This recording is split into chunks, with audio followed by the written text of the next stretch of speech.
Hello everyone, and welcome back to another Minecraft update video. I have two things to cover in this one. I have some brief 1.19 news, and I'm also going to bring you up to speed on the experimental snapshots 2 all the way up to 6, which I'm currently in right now. Now, the reason that I haven't covered these other experimental snapshots is because I found the changelogs to be full of subtle tweaks and changes to generation systems that I thought would be rather tricky to show off in a video, but now that we've had a whole bunch of them, there's actually quite a lot to talk about. So first things first, yes, I am absolutely going to be sharing the seed of this fantastic mountain biome right here. The seed and the coordinates will be in the description box below. So I'm going to press F3 and see our coordinates. We are at Y260, which is the highest a mountain can now generate, higher than before, and as you can see, this range right here almost reaches that height.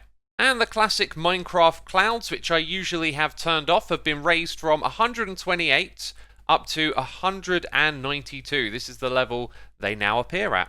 Now, there is a reason these mountains here look so fantastic, and that is because underneath powdered snow used to generate dirt. That's been changed to snow, and so these mountains look a lot less dirty, even though there will be patches of them on occasion.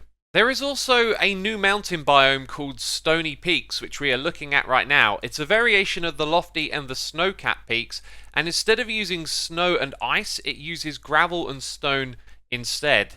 And the place that it will appear is in hot climates, because snow right here, wedged in the middle of this savanna, would look really strange, but the stone makes a lot more sense, right? Now, you're probably used to seeing blobs of granite and diorite in stone, but what this biome does is it generates these streaks, and that includes calcite as well, so you don't have to rip apart every amethyst geode that you see. You can also collect these materials from these mountains. And according to the changelog, these streaks will also include gravel, as well as andesite and granite. And I just mentioned how there were blobs of diorite and also granite that can generate in stone as well as dirt. Well, these are going to be less frequent now in this version of the game. And lastly, before we move on from the mountains, I couldn't find an example of this, but it is possible for the pillager outpost to now spawn in the mountain biome. And another structure that can now generate in a different type of biome is villages, and the biome is the meadow biome, which we're checking out right now. So it'll be possible to find villages in these areas. And as you can see here, there are both sheep and rabbits. These are two mobs that are now able to spawn in the meadows biome. And that over there is a lone tree in this biome. When they spawn a lone tree, it's supposed to be with a bee's nest. Now, the exact wording is often with a bee's nest, so I'm going to assume it's an increased chance of getting one, but I don't know what the number is. And previously in this biome, you could find the blue orchid, but no more. Those are going to be unique to swamps. Now, before the new mountains were added into the game, we did have a biome known as the mountain biome, and it's been renamed to Extreme Hills. And the extreme hills themselves, they generally feel quite different to how we're used to seeing them. I've been teleporting to various places in this seed, and they all just have a different feel about them. However, calling them extreme hills still seems about right. And now let's head underground, where we have a wonderful combination of an aquifer and a dripstone cave. And the changes to the dripstone caves, it regards finding copper. You should now be able to find larger blobs of copper inside of dripstone caves. And you can see over here, look, another large blob of copper ore. And supposedly iron ore is now more common to find up on mountains. And as soon as I go into this cave area right here, I'm in Spot the Iron. It is all over the place. So now in mountains, you should be able to find more iron ore.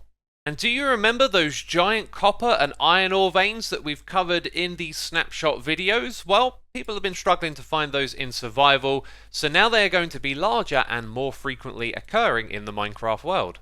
So now for changes related to climate, these giant tree taiga and spruce taiga biomes were considered cold biomes in the past, which is no longer the case, so biomes like this can spawn next to hotter ones like a desert, a mesa, or a savanna. Biome placement has also been tweaked to reduce the amount of microbiomes, like this one where you just have, a blob of something that doesn't fit inside of another biome. We should see far less of this now.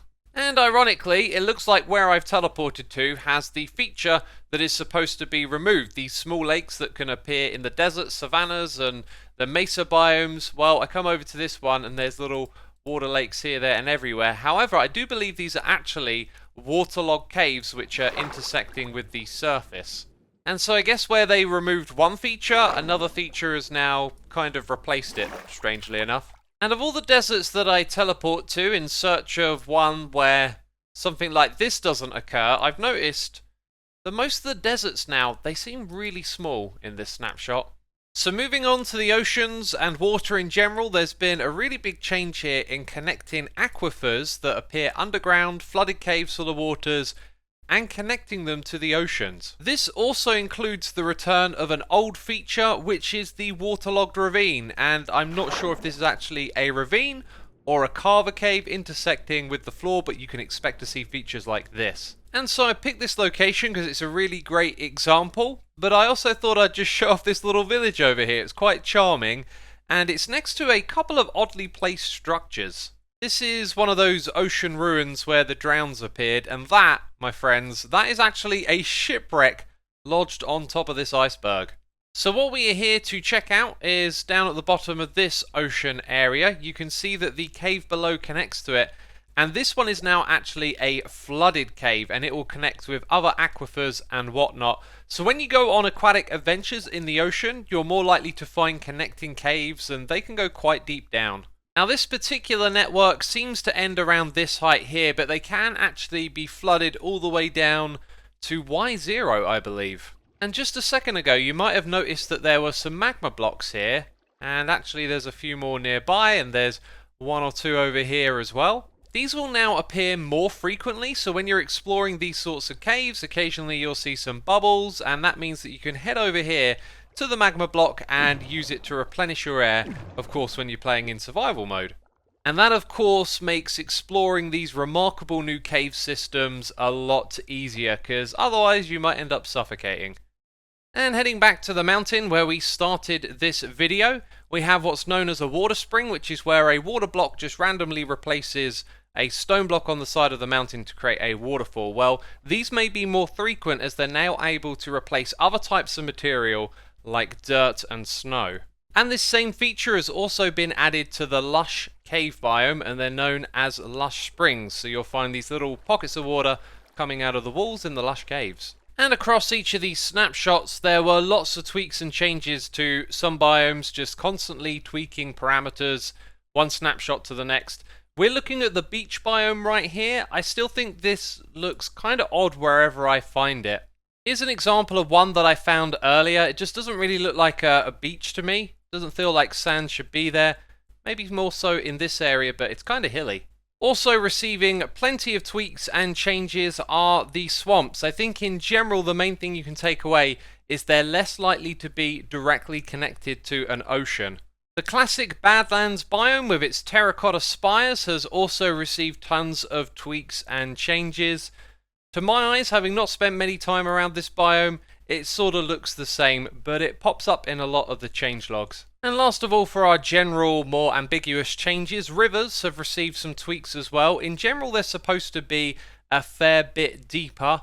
This one right here, only feeling a little deeper. I've seen some better examples of how deep they can go. It's also quite easy to confuse it with some terrain generation like this, because a lot of the caves and aquifers below, they now intersect with the world generation at the ground level.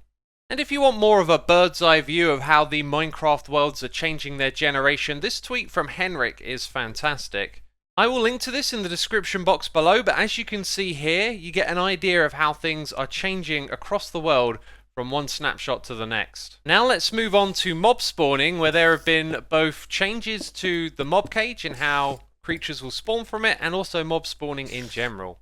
So zombies, skeletons, spiders and cave spiders will now be able to spawn in block light 11 when coming out of one of these mob cages. That means that the ground level here, they would be able to spawn in all of these spots based on where I put the torches there in the corner. So I think this might actually make it a little bit tougher than it used to be. And along with this new change, there is a new tag for the custom spawn rules that can be applied to this block. That tag is known as block light limit. So if you're making a custom map, you can actually have control over these light level values for spawning in creatures from the mob cage. Now when it comes to changes in the general mob spawning algorithm, I'm less clued up. There's been a bit of back and forth from snapshot to snapshot. As I currently understand it, I believe it means that if you go out there in your world and build a mob farm, it'll be more effective than it used to be. However, if you're to go and build a giant perimeter and clear out tons of space, those sort of methods, they're going to be less effective at increasing the rates in your farm. So now for some general gameplay changes. You'll now be able to place flower blocks on top of snow. This includes the 2 tall flowers, and that's not to be mistaken with the powdered snow. You can't place flowers on top of this block. Now here is a fantastic change for the horses, donkeys and mules of the Minecraft world.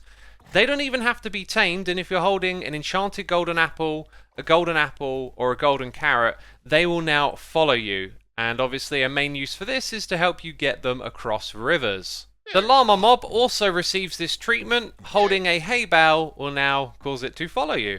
And the final thing to comment on when it comes to these snapshots is the nether dimension, which is different now. The terrain generation changes have affected this dimension. And Mojang have commented that they're aware of this without stating what their plans are. I think it's probably a good idea to just keep the nether generation as it once was. Otherwise there'll just be a whole bunch more work to do. Look at this right here. This is totally crazy. Now when it comes to 1.19 news, what we know is that we have a date for when we'll know more. Minecraft Live is back and it's taking place on October the 16th. So I will link to this news article in the description box down below. It's taking place at noon in EDT time zone on the 16th of October. And so on that day, the update theme for 1.19 will be revealed, as well as there being another classic mob vote where we'll get to decide which mob will make its way into the game next. And I'm going to be watching that and then covering it on my channel. So you can expect to see a video on that event. A great reason to subscribe if you haven't done so already. That is it from me this video. Thanks for watching, and I'll see you later. Bye bye.